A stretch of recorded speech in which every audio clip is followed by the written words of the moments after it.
Hi friends, இன்றைக்கான வீடியோவில் ZIPP பிராண்டில் 2-way கிராஸ் ஓவர் தான் நம்ம பார்க்க போகிறோம். ஒரு ஸ்மால் இன்புட் ஸ்பீக்கரை எந்த வருஷம் யார் கண்டுபிடிச்சான்ற தகவலை இந்த வீடியோவில் நான் சொல்லியிருக்கேன். கிராஸ் ஓவர் எதுக்காக நம்ம யூஸ் பண்ணுறோம் அப்படின்னாக்கா, ஆம்ப்ளிஃபையர்லேருந்து வரக்கூடிய சிக்னலை ஸ்ப்ளிட் பண்ணி ஹை ஃப்ரீக்குவென்சியும் லோ ஃப்ரீக்குவென்சியும் தனித்தனியாக கொடுக்கறது தான் இந்த கிராஸ் ஓவரோட வேலை. கிராஸ் ஓவர் நம்ம யூஸ் பண்ணாத போது இந்த ஹை ஃப்ரீக்குவென்சியும் லோ ஃப்ரீக்குவென்சியும் ஒன்றா சேர்ந்து நமக்கு கிளாரிட்டி அந்தளவு கிடைக்காது. உதாரணத்துக்கு ஊஃபரையும் டியூட்டரையும் ஆம்ப்ளிஃபையரோட கனெக்ட் பண்ணும்போது இந்த ஹை ஃப்ரீக்குவென்சியும் லோ ஃப்ரீக்குவென்சியும் சேர்ந்து ஒரு ஆடியோவாக நம்ம கேட்கும். இந்த கிராஸ் ஓவர் யூஸ் பண்ணும்போது ரெண்டு ஃப்ரீக்குவென்சியும் தனித்தனியாக வெளியே வரும்போது அதோட ஆடியோ கிளாரிட்டி ரொம்ப அருமையாக இருக்கும். வாங்க நம்ம பாக்ஸ்குள்ளே இருக்கிற ப்ராடக்டை ஓப்பன் பண்ணி பார்க்கலாம்.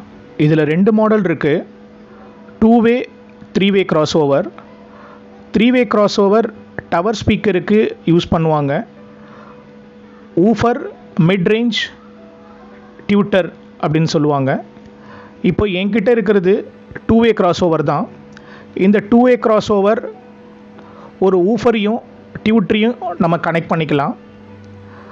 இதில் மொத்தம் 6 இன்புட் இருக்கும்.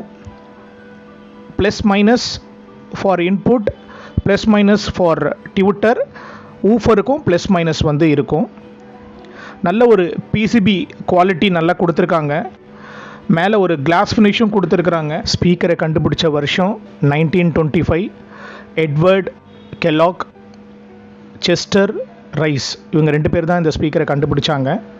பேட்டன் வாங்கியிருக்காங்க 1929. ஆம்ப்ளிஃபையரில் வரக்கூடிய 2 ஒயரையும் இன்புட்டில் கனெக்ட் பண்ணணும்.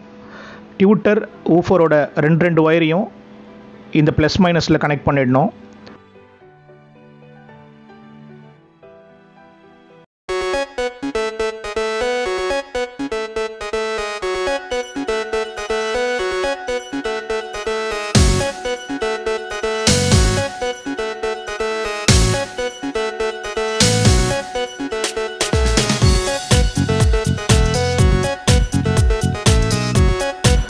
பிராண்டடில் வரக்கூடிய ஸ்பீக்கரில் இன்பில்ட்டாகவே கிராஸ் ஓவர் இருக்கும்.